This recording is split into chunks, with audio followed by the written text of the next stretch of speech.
Hello, friends, and welcome to the very first episode of Sound Out. I'm your host, Jesse Hubbard, where each week I'm going to be sitting down and having a conversation with a variety of people from a variety of walks of life, everything from actors to musicians, creatives, and artists alike. And also that includes some of those creatives are going to be magazine editors, which brings us to the very first ever guest on Sound Out, Jack McLaughlin, editor-in-chief at 614 Magazine. Welcome to the show, my friend. Hey, man. Thank you for having me. Absolutely.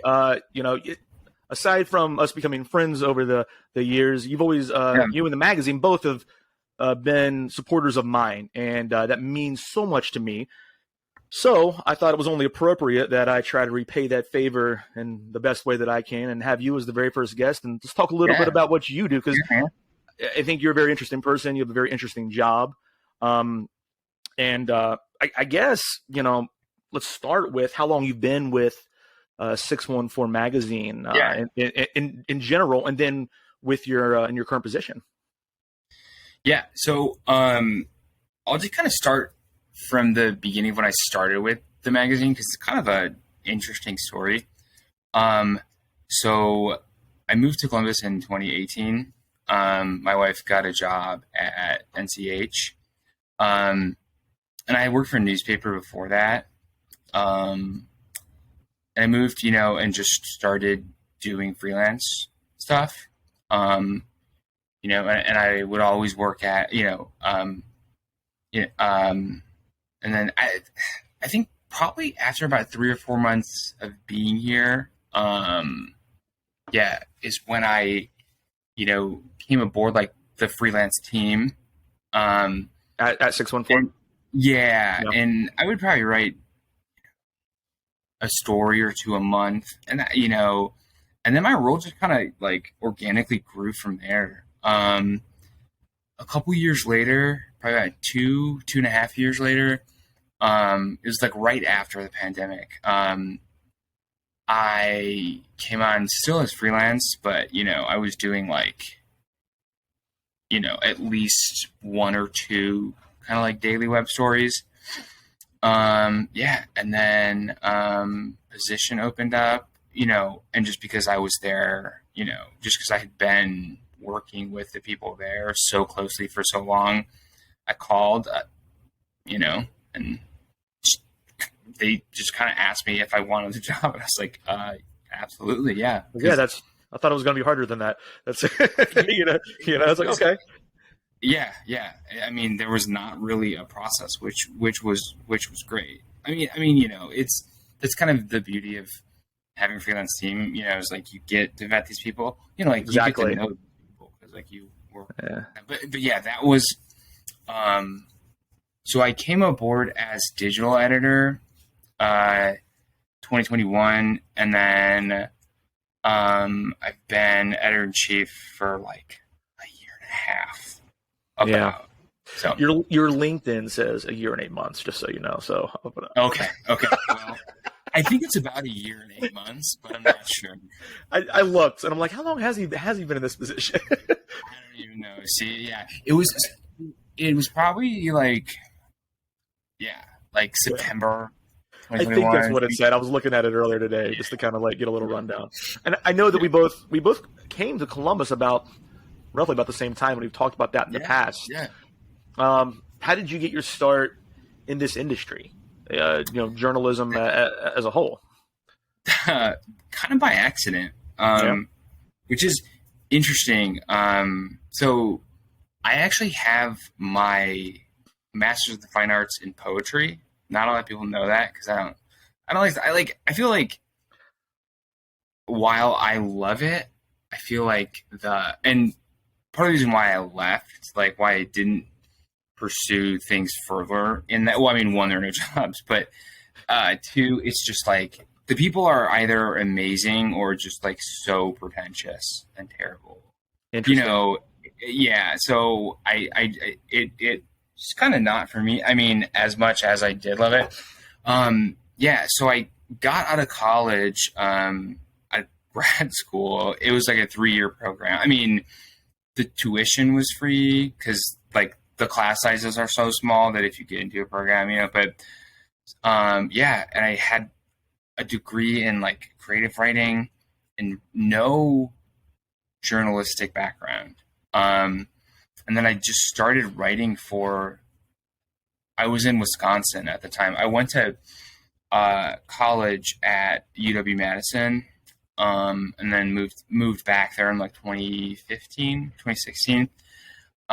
Yeah, and started writing for this really, really small town newspaper, and just kind of figured out what I was doing. And it's really interesting because I think, like you think at first, like if you know how to write, you know how to write. And in a sense, that's true.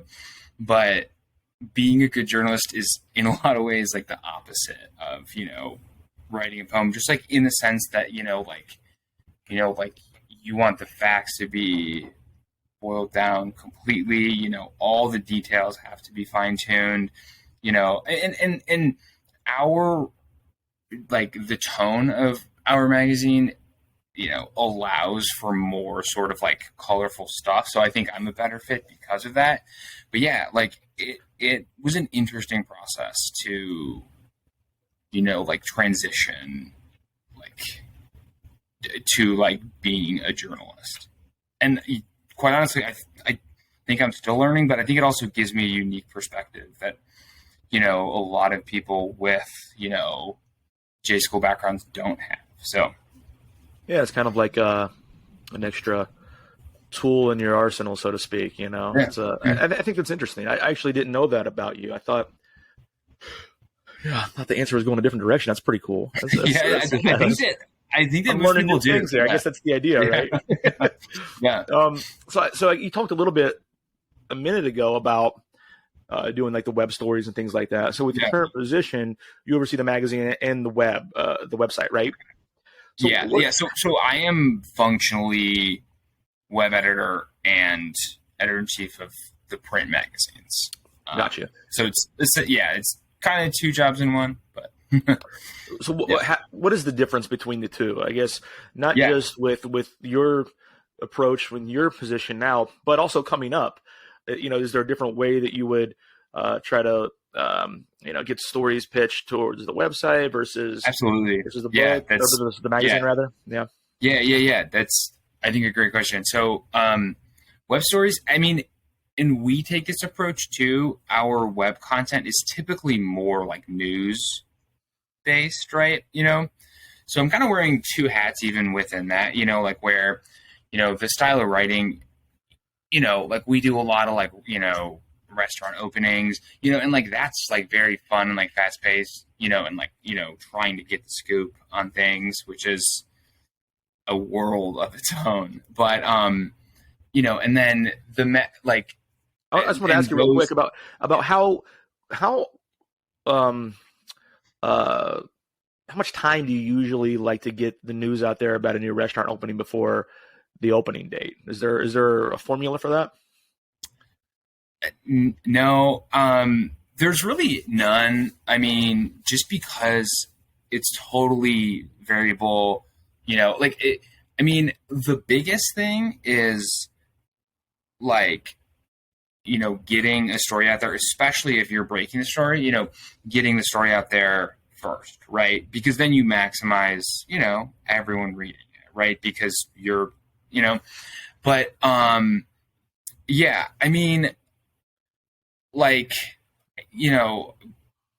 it's the way that I have always handled it, is like when we know of an opening, we usually run it, but like, it just varies so widely. I think, a lot of these like really, really big chains, just have like so much red tape that, like they don't tell people that a restaurant's coming until a lot of times, it's like almost there, right? So it's very, very variable.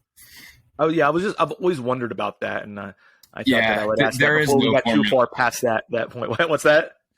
Yeah, no, I mean, like, there is no formula. I mean, like, ideally, we'd like to give people a heads up, so they can plan, especially because, like, opening, like, soft / like grand openings can be crazy. But a lot of times it doesn't work out that way. A lot of times, like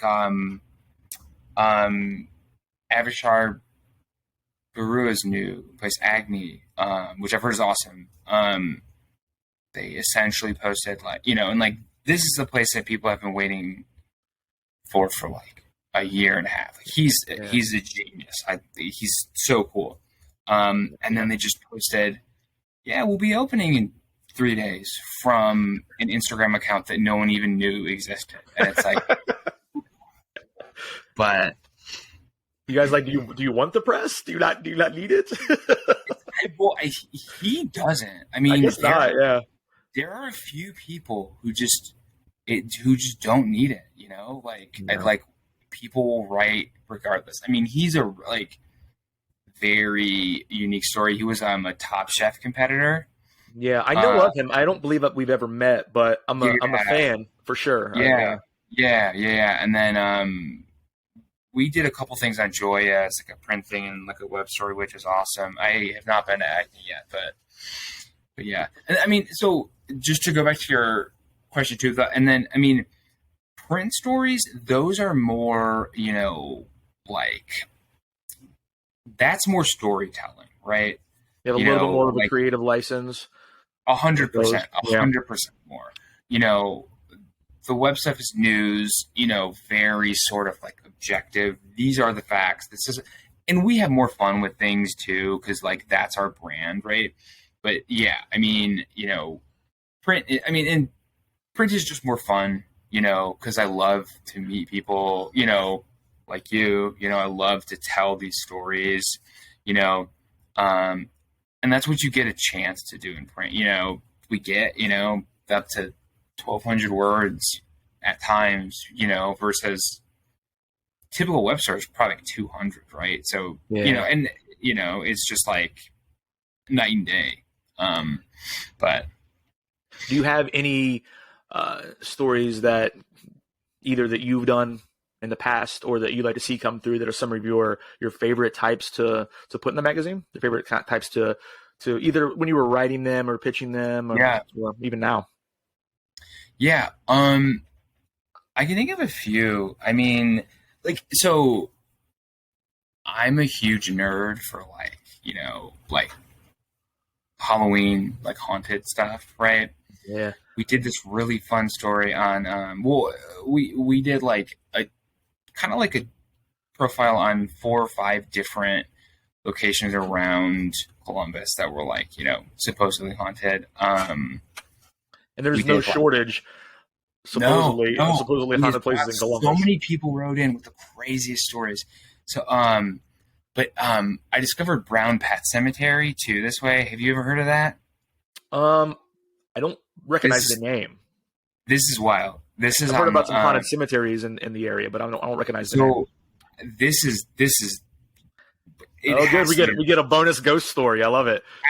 So I have never been there, but it's on the east side. It's on I forget the street, but if you just Google the address, it's still there and it's open. A guy who was a vet in I think the 1860s opened a cemetery for pets, and it's still there. But now there are like 500 pets from the last 100 years, and there's just these like bizarre gravestones. Like there's this one that we used a photo of. It just says baby, and it has like a dog's like this like hound's face like etched in it. Like it's just like it's so fascinating, and it's just there, and like you'd never know about it. But I certainly I don't know that one. It's but I mean, it's like I got to write a story about the Thurber House for that, which was really fun. I got connected with a bunch of like they're like visiting writers who they have, and they kind of told me like the weird ghost stories that they had there, which was fascinating. I did actually spend a night locked in the Thurber House and like live tweeted it, not on Halloween, but like right around it, which was really fun too. Yeah, I bet. Did you see anything? No, I mean, it's just really creepy. Like it's like a historic house from the early 1900s. So it's just like really weird. But Well, no. he was the artist, right? Yeah, so he So was a really famous American like a humor writer and like a cartoonist. cartoonist. Yeah, we had a bunch when I used to work at the when it was the Great Southern Whiskey Bar inside the Westin, and when I first came to town here, and the whiskey bar used to be known as the Thurber Room, I think is what it was called, and Oh, interesting. I didn't know that. they had his stuff all around, on the walls. It was I never really, knew that. yeah. Supposedly, I think it was his mother and sister maybe used to stay at that hotel because the hotel was Interesting. built Yeah. in 1897, and so Okay. he used to stay in the hotel at one point, during one of its various iterations over the years. So he had a connection to it. He would come there and stuff. Um, so yeah, it's all that old Columbus is all kind of intertwined, right? Yeah, it's really cool when you kind of, I mean, there's so much of it, but it's very cool to learn stuff. Um, Other fun stories. I mean, there have been so many. I've met, you know, another really fascinating ones I can think of. There's in Galloway, there's this place called the Trap History Museum. And this one guy runs it. I forget his name. But he has like 6,000 like antique like fur traps just lining the walls of this building. And then the best part is there's like a 14-foot trap like at the front of it. There's like a giant trap. It's like You don't have to walk through it to get into.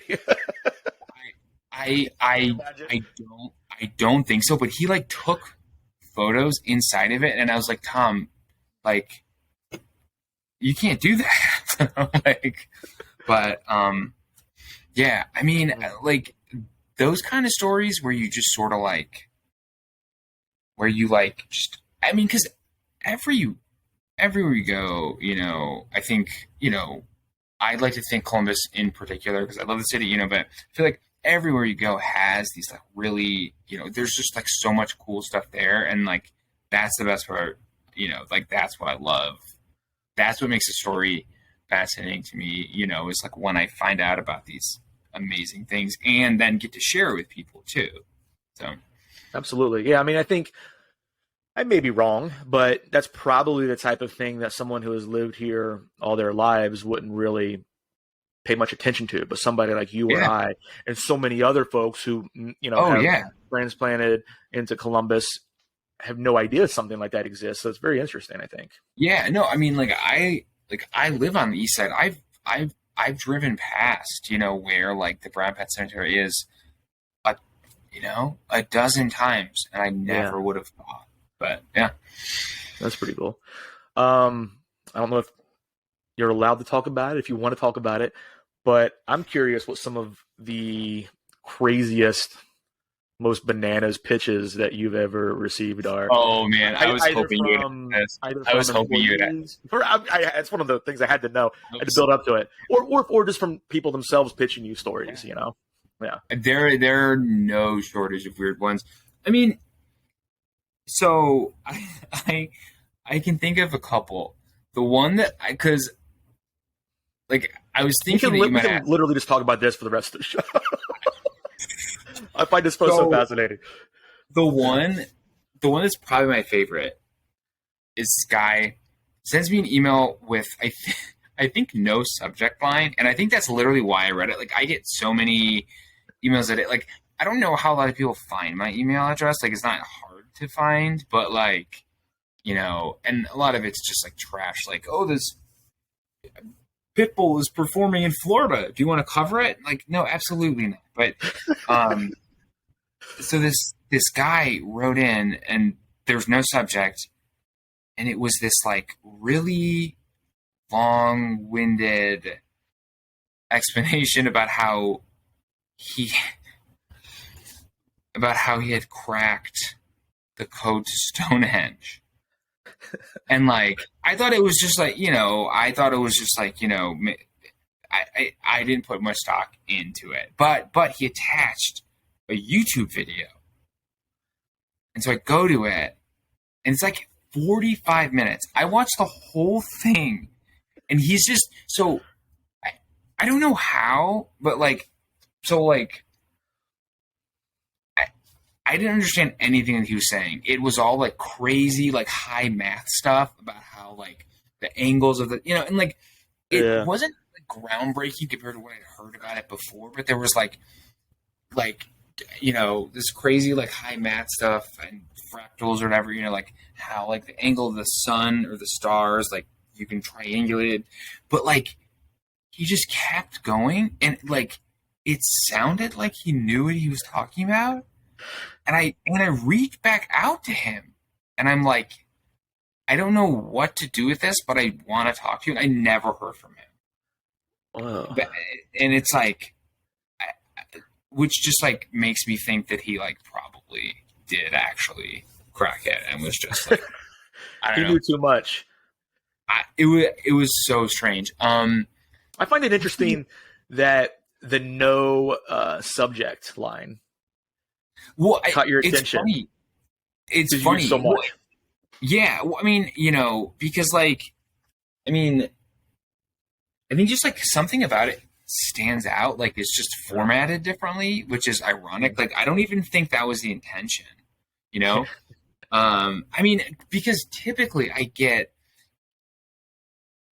the majority of emails I get are just like, marketing bots or just like people who are like sending it to like, everyone local. Like mass email release. Yeah. And like those subject lines are typically like trying to like give you all the info in one line. So they're super long, So I think it's probably just a contrast, because I didn't know the email address, blah, blah, blah. But, let me think of a few others. I mean, there are always the people too. These are super funny, and like, I mean, one of the things I love about my job is like, being able to tell these stories, but like being able to do it with people who like deserve it, right? Like when you like write a story, and you hear from like a mom and pop place that like it really helped them out, like that's awesome. But you get all these people like there was this guy from I think it was like a rug warehouse. I'm not sure. It was either rugs or like screen doors or something.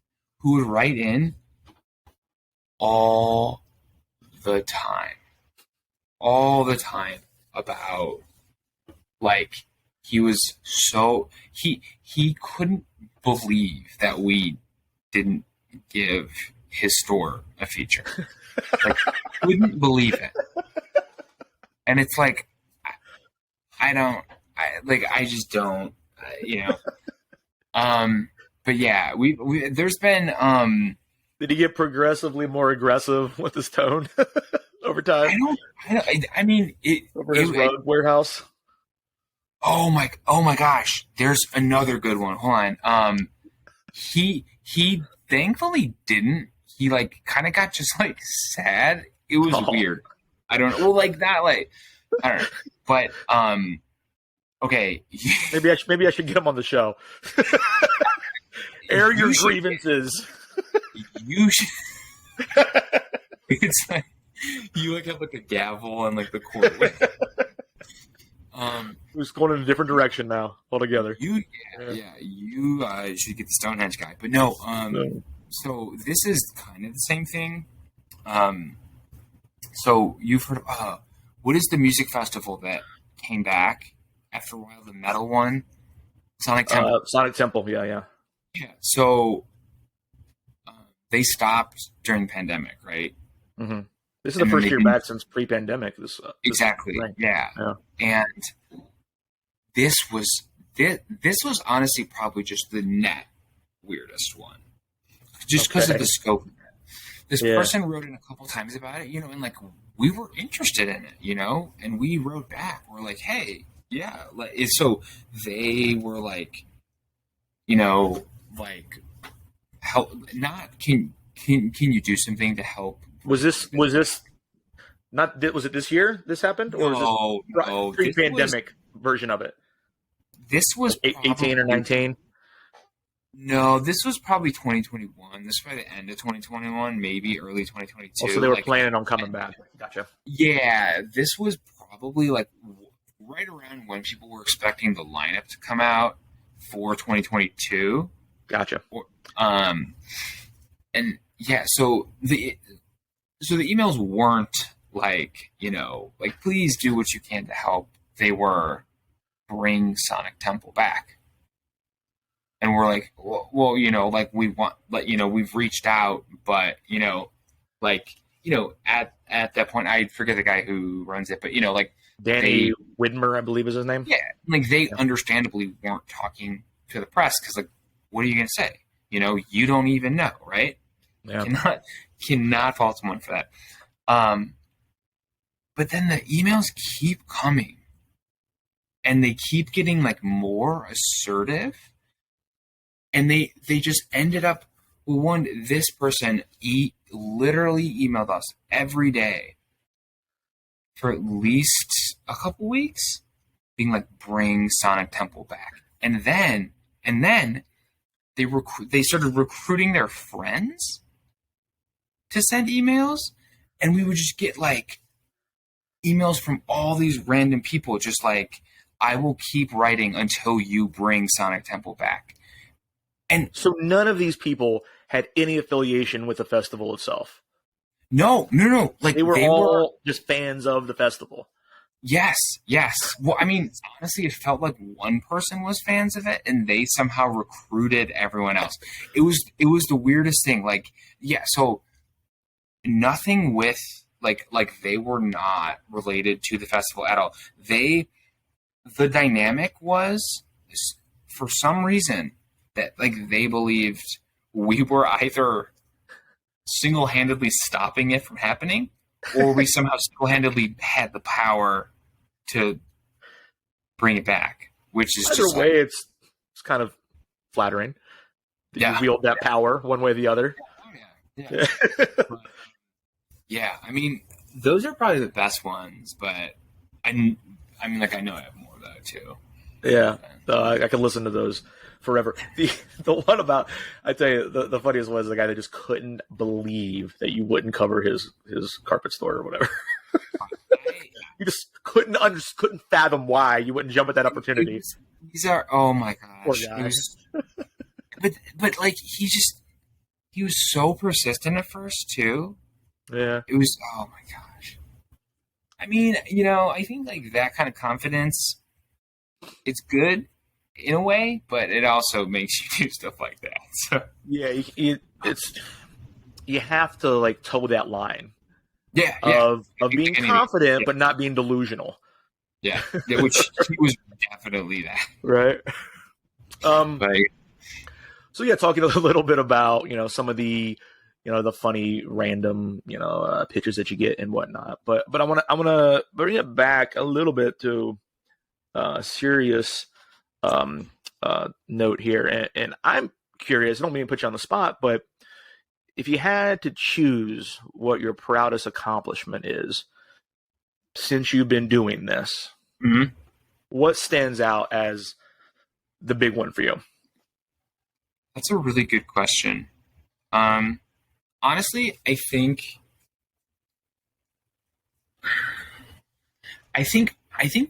the biggest thing for me is just like I said before, like being able to like really help some of these like smaller businesses, there have been times, right, where like I could write about this new Massey's and it might do a little bit better in terms of clicks, but I'm going to write about this place instead just because this guy's cool and like they deserve it, and like seeing places like that blow up. Yeah. Like there's, I don't want to put them on the spot. I mean, it's all good. There's, this great new bagel place called Bear's Bagels. I know them. They are lovely people. Yeah. No, they're great. And the guy Cheris is the son of the Ohio Attorney General. Mm-hmm.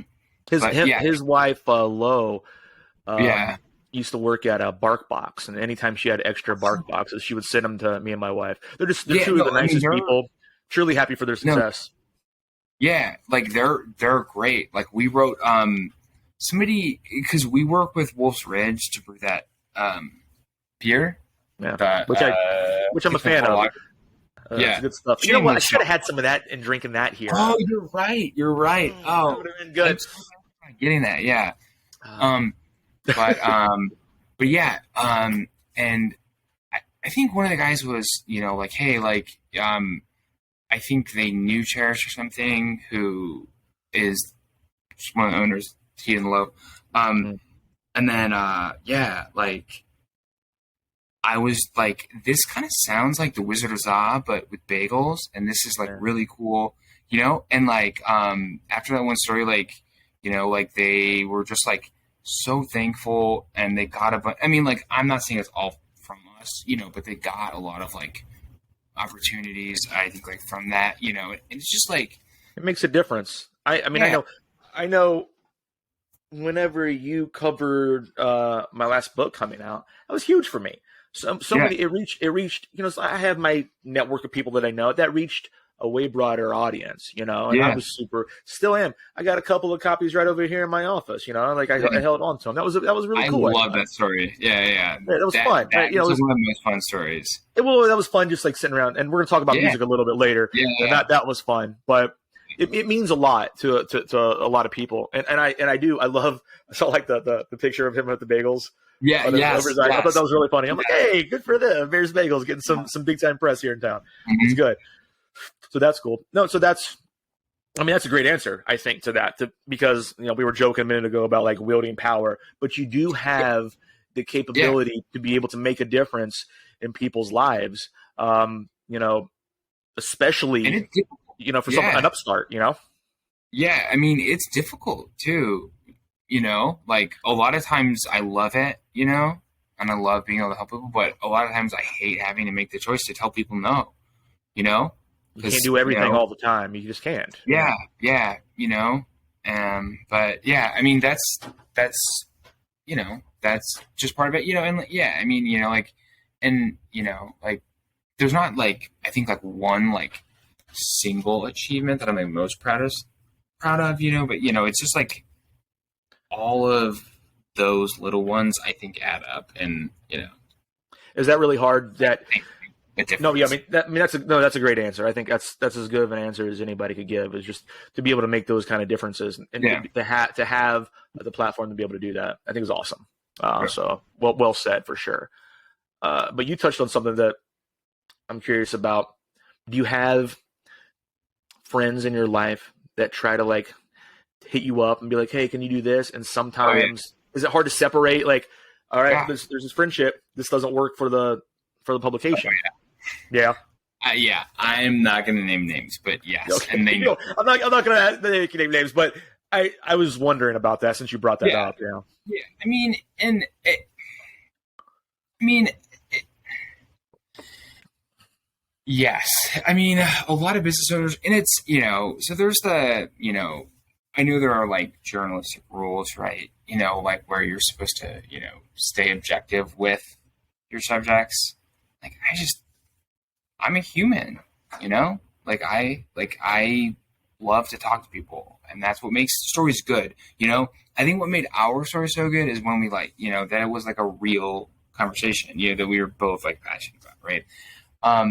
But Yeah. yeah, like, I mean, there are definitely people there. I mean, and a lot of it is just like, harmless. Like, hey, if you have an extra story this week, we have a special on ice cream sundae, and like, Yeah. that's whatever. That's fine. Yeah.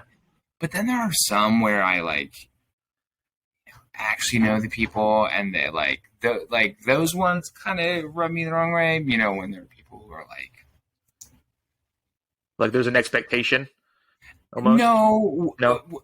where they're well, yeah, but like where they're almost like pretending like they're not asking for us, for like, hey, wouldn't it be cool if like, if you want to ask, like, I am open for pitches. I'm an open book. Like, I love getting new ideas. I'll probably tell you no, but yeah, like, that for sure happens. Has anybody gotten like super pissed about it? Or has everybody been kind of understanding? For the most part, people are fine about it, but there are, and it's random. The people who get mad, it's like, I can't. Who was it? It was someone.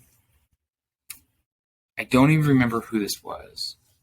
I mean, I wouldn't say if I could, but like, if you remember who it is, give me their name. I'll put it in the intro to the show. It's like flat. No, I mean, like, just like, it would like, like text and email me incessantly about this like one specific deal. The restaurant they were like a promotion that they were running. Yeah, it was a PR person for a company. I'll just say that. And it was this one thing, and they were asking about it, and it was like a kind of like timely thing too. And they were asking about it. Oh, so I think what happened, is like, often when it's a story I'm actually considering, I'll be like, I will have to see, how this week's news cycle plays out. Just because, even if you have great stories, there may be like a crazy story that drops an hour before the email goes out, and then we push one, right? Sure. That's how it works. We always tell people nothing is guaranteed. No guarantees, yeah. Same way. And we've had people get upset that their stories get pushed out of print too. I mean, which I get, that's more of a time investment, but But you're upfront with them about it. I mean, yeah.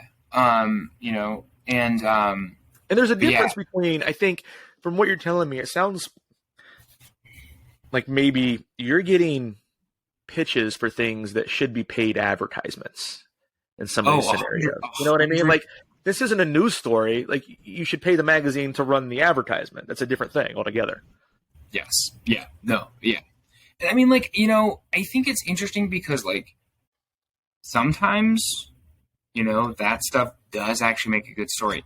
Usually not. Okay. But, but yeah, no, like that's, that is a thing. Does it have to be something that you connect with personally, or are you able, or is it even a good idea? I don't know, but would you put something out that maybe you didn't connect with, but you thought there was an audience with, or do you need to buy into it as well? 100%. Yeah. And because like, if I did, and like, I know I have to fight this. Like when I first started doing web stuff, I would do, it was all craft beer and like weird Columbus ghost stories, right? And like that's fun. That sounds like my kind of magazine. I would, right? Like that's like, like I could literally do that all day. But I mean, especially as the editor of like the print magazine, like my job is to appeal to a wide range of people, and like it just feels like a more well-rounded magazine when there's stuff for everyone, right? So yeah, like I mean, there's a lot of stuff, that it's not my thing totally, but we find people who know about it, who can write about it, and it turns into good content, Right. Yeah, I mean, so like, I mean, but to answer your question, like, I think I actually sort of deliberately don't do that to make sure the magazine is very like, just like fleshed out, and I mean, like that, like within that, if there's like something that I don't feel is right or weird, like about that stuff, then I will probably not run it, but yeah, no, that makes sense. Absolutely. And kind of piggybacking on that a little bit, just having a connection to things and believing in it. I'm curious about some of the people, either in your personal life or a broader scale of public figures, that have inspired you during your lifetime and in your career as well. Do you have some of those people? Yeah, I for sure do. That's a good question. I mean, for sure, the person who was, who kind of offered me my first like web role here, you know. Mhm. I'm just gonna leave names out just Sure, sure, because sure. I don't even totally know why, but Whatever you're comfortable with, yeah. yeah, I think so. Freelancing sucks. Like I mean, it's fun in a lot of ways, but Just the it's just inconsistency a of it. grind. It's just a grind. It's it's the grind. It's having to deal with 7 different bosses, having to hound 7 people to pay you, you know.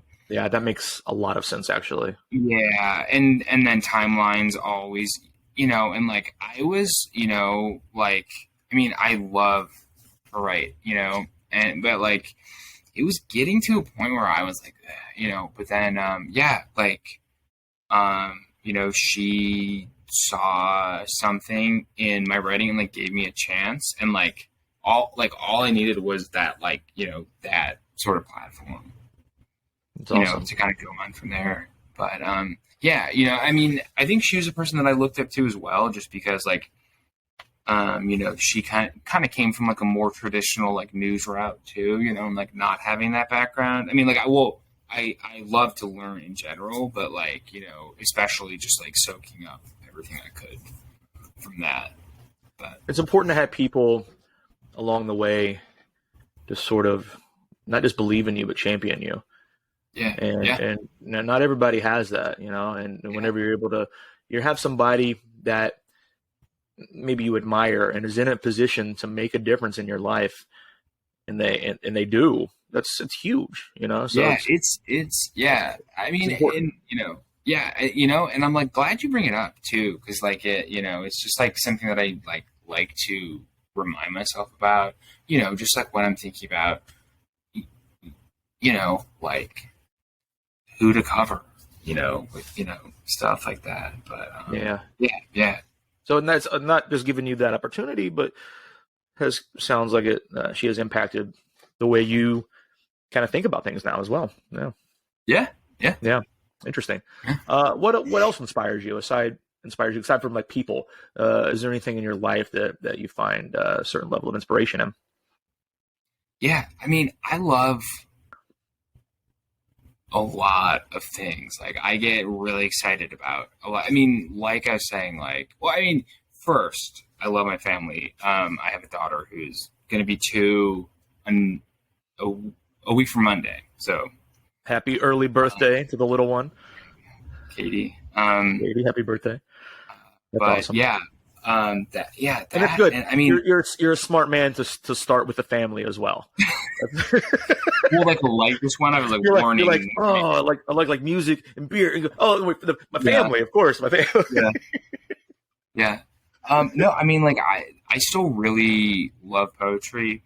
Um, I love like art, like weird contemporary art. Like I was actually, while I was working at that newspaper in Wisconsin, I was an arts writer for. It was like an alt weekly up there. And I love just like the brain puzzle. I mean, a lot of it is just complete and total garbage. You know, like contemporary art, you know, like high art. But some of it, like when it clicks, it's like this is like beautiful, you know, and I love those moments. That's what I love about poems too, is like you know, the ones that are like, you know, you kind of have to put it together for a little bit, and then when they click, it's like, you know. Do you still have But an yeah, outlet for your love of poetry? Do you still write at all? Do you have any plans to do anything in the future with that? I I do. I mean, I would love to. I don't really have the time now. Fair enough. Which Yeah. things? Yeah, I mean, I do still write. I mean, I have an entire manuscript that, I mean, probably about half of it got published. You know, just I mean, the way like Awesome. a book of poems work, yeah, you know, like you get individual poems published in I think like random magazines, and then if you're lucky and very good, you find someone to actually like give you a book deal. So Are you good? Would you say that you're very good? I I think so, but like I it's for a very specific type of person. Like, I am not going to fool myself and think everyone's going to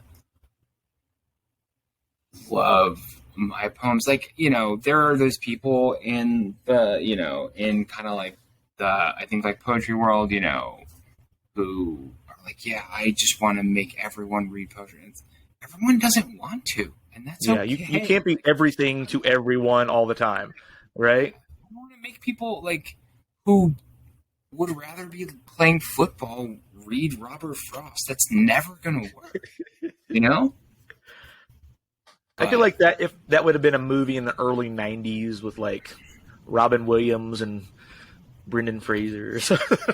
Yeah, where like yeah, where he went from like he went from like the savage linebacker, and then he gets injured, so he doesn't know what to do, and he starts writing poetry, and then he just becomes like the zany yet really profound teacher that is Robert Williams.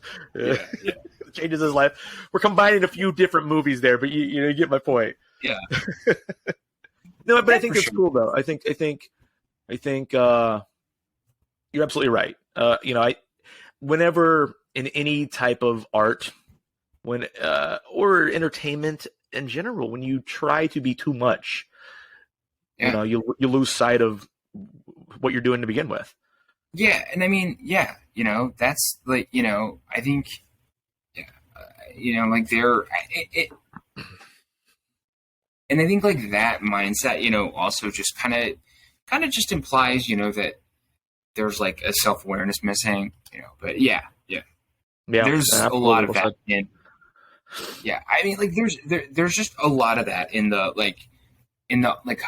high art and like the world of like academic poetry, and like I have the strangest relationship to it because I love it so much, and some of my best friends in the world are people that I've met through those, and I've also met just some of the most insufferable people ever. Like it's like, because I think to sort of like get as far in something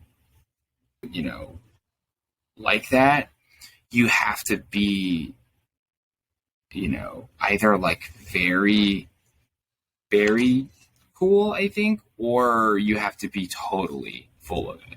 So it's either one or the other. Like there's like, when you're like in a graduate program, like there's no middle ground. It's very interesting. Yeah, I think we could probably apply that to a couple different art forms. Sure. Right? Sure. I feel like that really cool or completely like full of yourself and binding your own hype. I mean, like that's, I think, a very good point. Like you could apply that to a lot of just like expert level people, right? Just like the cool, eclectic people, or that person who's like, well, actually, this is tales from the 19th. Well, actually, forget it. Like I'm just going to zone out now. You lost me immediately. Yeah. So we touched on music earlier, and I definitely want to hit that before we wrap up. I know you're a big music lover. What are you into right now? Who are you listening to? My playlists, man, are so strange. They're all over the place. Let's talk about it. Yeah. So one of the things I've been really big into is like noise music. Yeah. What do you mean by that? So like John Cage, and there's these early 9 Inch Nails. I mean, these aren't really noise. Kind of like industrial kind of. No, that's what you'd think, but okay. This is called the Ghost Volume 1, I think, and it's just like a ton of songs that are like these really minimal, like it almost like uses the same instruments but in a totally different way. Like it's really, really cool. That I do remember that. Yeah. Yeah. I've been listening to like bands that I loved like years and years ago, like I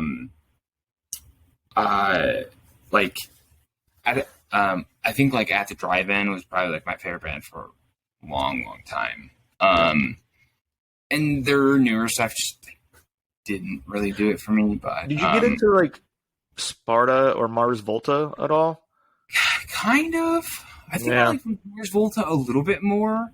They kind of got weird for weird's sake to me at a certain point. You nailed it. That's what I've been saying for years. Yeah. Actually, what I say is complicated for the sake of being complicated. That's what I always say, but it's the same thing. There's like a 2-minute pause, and like I love weirdness. I love it, and there's a place for it, but there's also when you're using it 4 times every song, you are using it for shock value. You know, because I love At the Drive-In as well. Yeah, and I hate Mars Volta. Can't stand them. I've even seen them in concert. They're terrible. So I've heard they're so bad in concert. I was so bad, and the friends were like, "It's like he like got hit in the head and just forgot how to sing." Like it was this. Yeah. Yeah. And also, it kind of feels like they're shitting on the entire audience. Like, we don't care that you paid money to see us. We're going to do what we want to do, kind of thing. So I do want to come back to that, but I saw a band called they're called Death Grips once. I don't know if you've heard of them. Yeah. Like not always my thing, but I love a couple of their songs, and I have to be in a very specific mood for me. It's like art rap that sounds like hardcore at times. It's so difficult to explain, but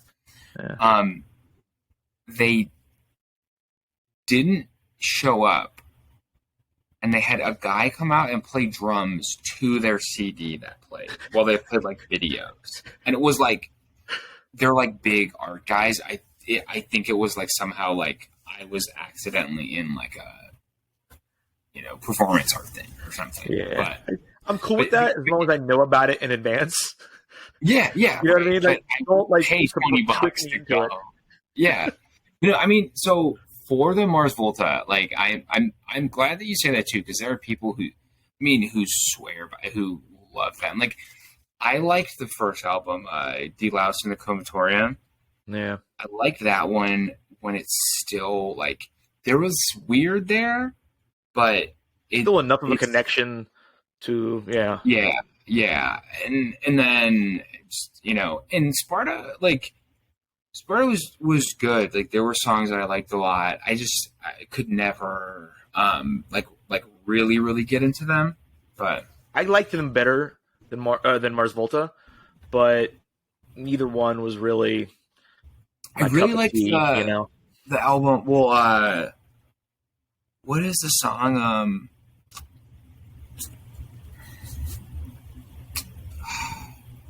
Oh, the Cape of Good Hope. Do you know what song I'm talking about? I don't know off the top of my head. No. So feel free to keep singing it if you like. Yeah. Well, so I will always I always have like a song that's like in my head that I feel like I have to sing. Yeah. It's funny because my daughter is the exact same way. She'll just walk around. She's been singing Old MacDonald with mostly wrong words for about 2 weeks straight. So, which makes it even better. It's the remix. Oh yeah, yeah. Old MacDonald the remix. Get in here. Yeah. So. Anybody else you wanna mention? Yeah. So right now? I have also one of my favorite music moment of the last 10 years, and I still listen to this 2-song EP all the time, is when Mineral released. Like they were that like emo band from Texas. Yeah, I remember them. And Serenading, but in like. So they made their last album in like 2000 or 2001, and then randomly in 2016 or 17 or 18, I don't even know, they put out an EP. It's called When We Were Young Again or something. And there's 2 songs, and it's just like,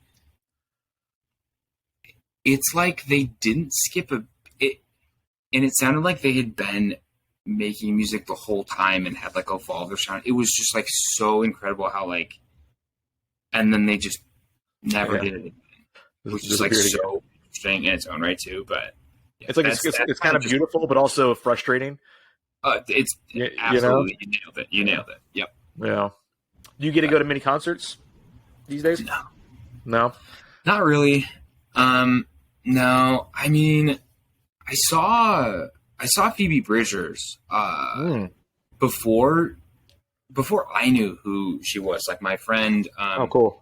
Before, yeah, it was her. Who's the other? Oh, so the new Boy Genius album is also great. Yeah. I always forget the name of the other people in Boy Genius. I know. I was just reading something about Boy Genius. Yeah. So, but I was actually seeing. Phoebe's always the one that stands out the most because I'm a big fan. I like her the most. Stuff. Yeah. I mean, I for sure like the other two, but there was yeah. So we were seeing, one of the other people, and this was well before, but Phoebe Bridgers opened up for her, and I'm like, I like whoever this is so much more.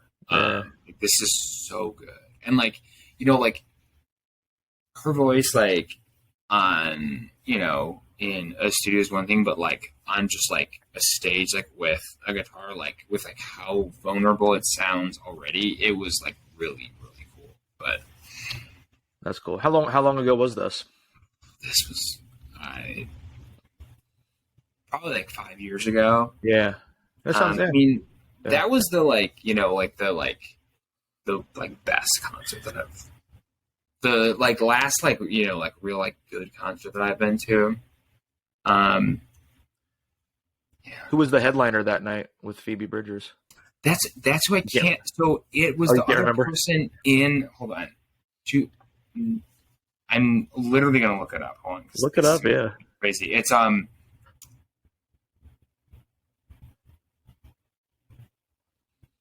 because like she's really good too.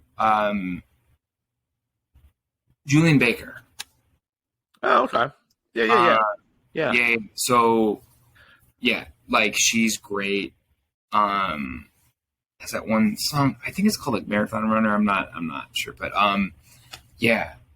So like we were going to see her, and I was just like blown away. That's cool. It's always cool whenever you're able to connect with the opener, especially when you don't know them going into it, and it's just this, oh my god, this is a new artist that I absolutely love, and then you see the headliner have to live up to the energy that the court just did. You know what I mean? It's like, all right, they set the bar. Yeah. No, it's no, and I mean like I mean she's one of my favorite,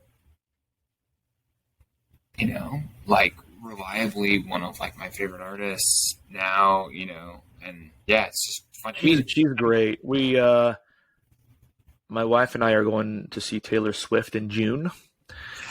And what's that? No, sorry. No, I was just saying, unfortunately not on that date, but Phoebe Bridgers is doing support for Taylor and some other shows. So I was like, that's amazing.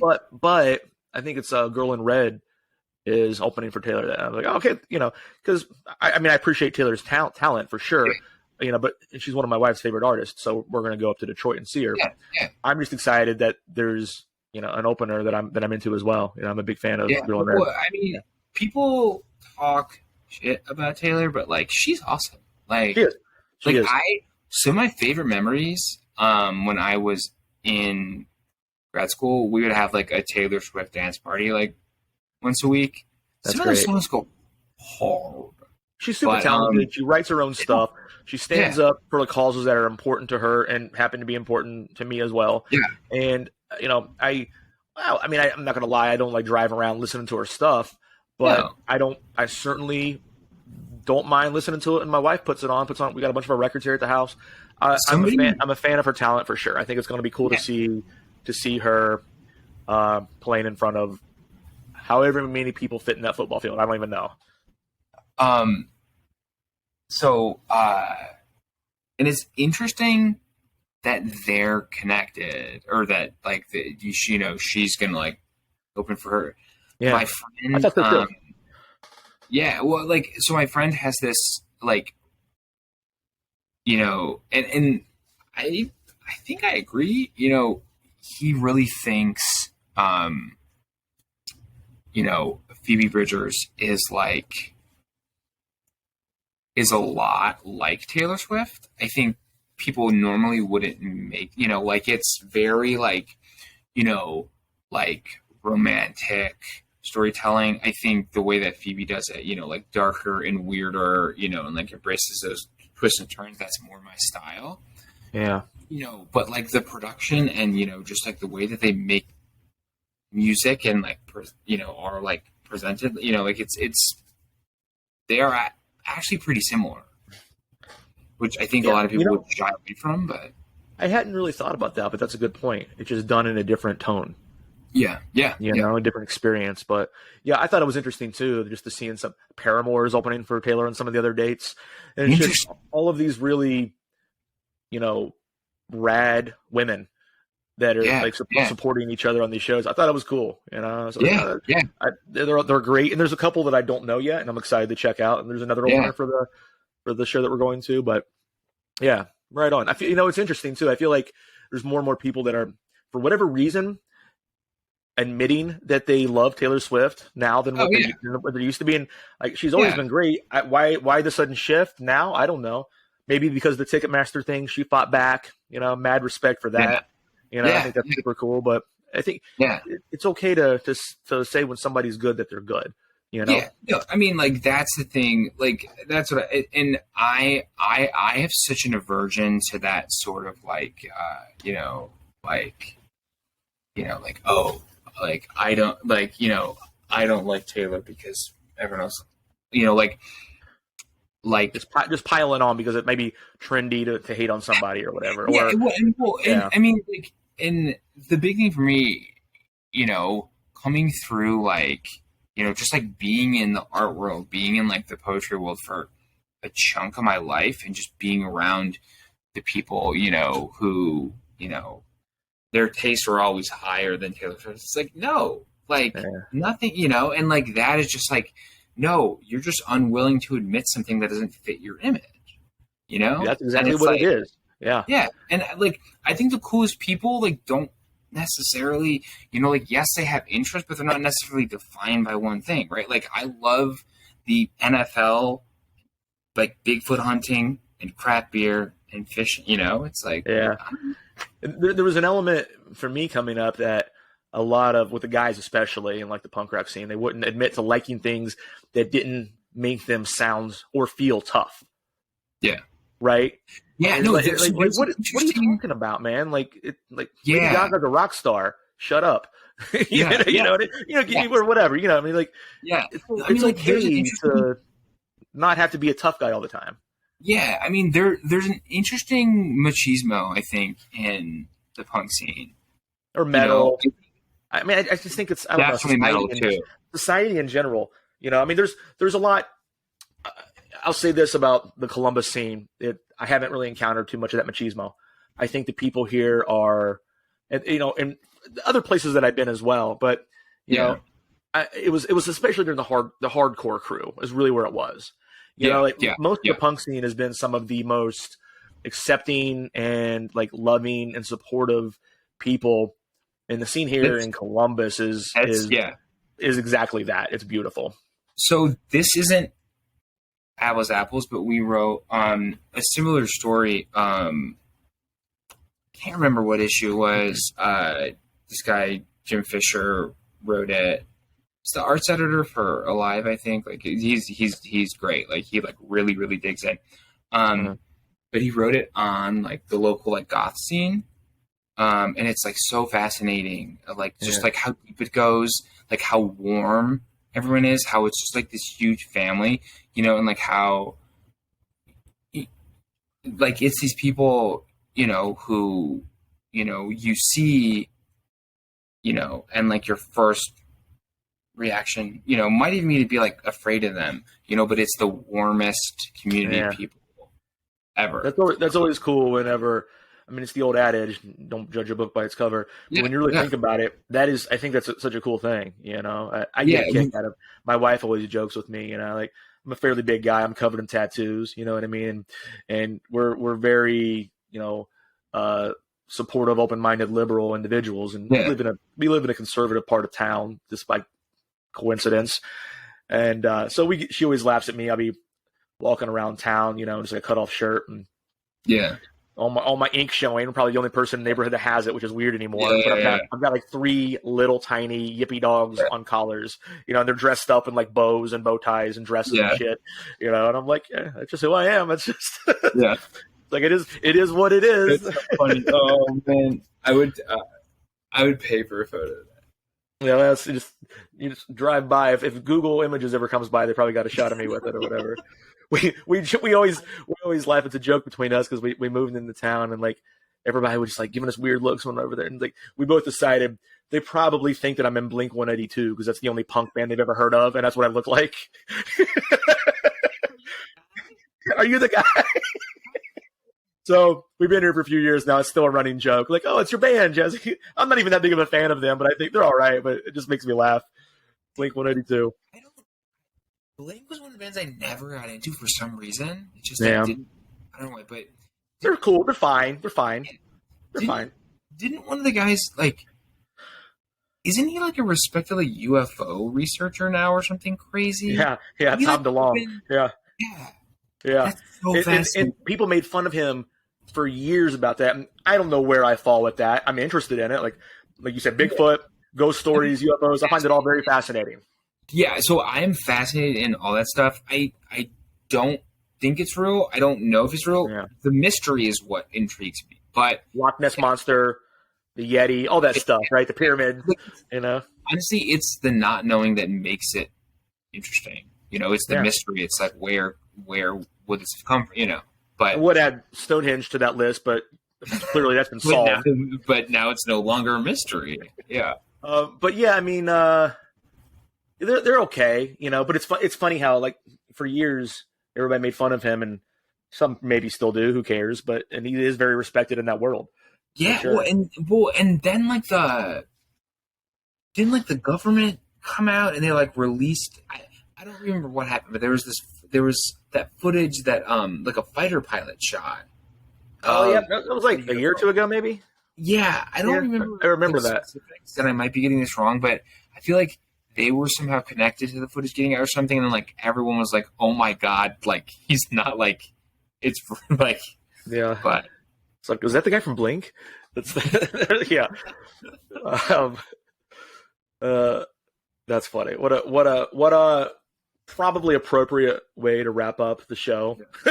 Just talking about little dogs and breaking stereotypes and UFOs and Blink-182 and all that stuff. Yeah. Before we do wrap it up here completely, I want to ask you what's next for you and what's next for 614 Magazine. Yeah. Honestly, what's next? More of the same. We want to do it better. Want to continue to raise the bar. Want to start doing more video stuff. There's like all this cool small stuff that I want to show people. That I think we have the bandwidth now to do, so definitely look out for more of that, and yeah, I mean, I love Columbus, like as a city, so like, I mean, home now for you? Yeah. Columbus. Yeah. I mean, I moved around for a while, but like my plans are here, Yeah. And that does feel great to say. That's awesome, man. That's it, guys. Episode 1 in the books. Thank you, Jack, for being not just my first guest, but an incredible guest. How'd I do? Episode 1. What do you think? What? Sorry? I said, how'd I do? Episode 1. What do you think? It was great, man. Yeah. I mean, like that's always the goal, to like make it just become like a natural conversation. And I think that happened super quickly. But yeah, I mean, you're an easy person to talk to. It's always a pleasure talking with you.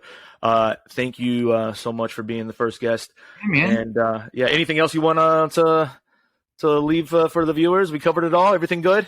Yeah, man. Yeah. Keep me posted about your like new like when you have like more, I guess, just like details about your new book too, because we'll definitely give it some coverage.